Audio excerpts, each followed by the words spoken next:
Bharatiya Janata party का एक ही मुद्दा है।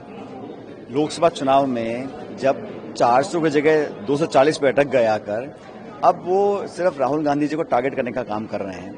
मुझे लगता है कि विपक्ष की आवाज मजबूत हो रही है तो कहीं ना कहीं बेचैनी सत्ता पक्ष को होती है।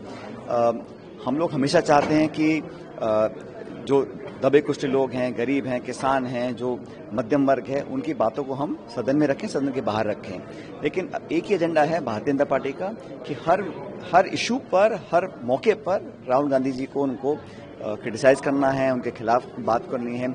अब विधानसभा के चुनाव चल रहे हैं, जनता का जो माहौल है, जो मुझे लग रहा है वो कांग्रेस के पक्ष में है।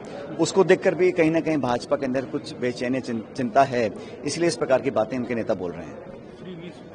सर, आपका क्या मानना है फ्री वीज को लेकर? मुझे लगता है कि इस देश में बहुत ऐसे लोग हैं, करोड़ों की तादाद में, जिनको सरकार के सहयोग, सहायता, समर्थन की जरूरत है और मिलनी भी चाहिए।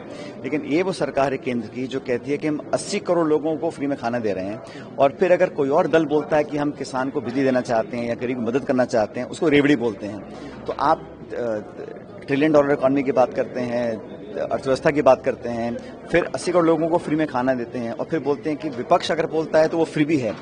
आप खुद दें तो वो सही है, कोई और अगर वादा करता है उसको रेवड़ियां बोला जाता है। तो ये दोहरा मापदंड है, ये सही नहीं है। मुझे लग रहा है कि इस केंद्र सरकार ने जो नीति निर्माण किया है पिछले 10 सालों में, उससे खाई बहुत बढ़ गई है, अमीर गरीब की, गांव शहर की।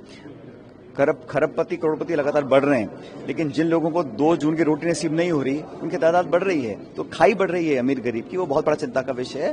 बेरोजगारी देश का सबसे ज्वलंत मुद्दा है, और मुझे लगता है कि सरकार ने वादा किया था 2 करोड़ रोजगार प्रतिवर्ष देने का, वो पूरी तरह विफल रही है। और उसी का परिणाम है कि आज जनता में गहरा संतोष है, खासकर युवाओं में। जो शिक्षित नौजवान हैं, लड़के लड़कियां हैं, उनको नौकरियां मिल नहीं रही हैं। तो सरकार के पॉलिसी फेलियर है कि रोजगार उपलब्ध कराने में बिल्कुल नाकामयाब रहे हैं।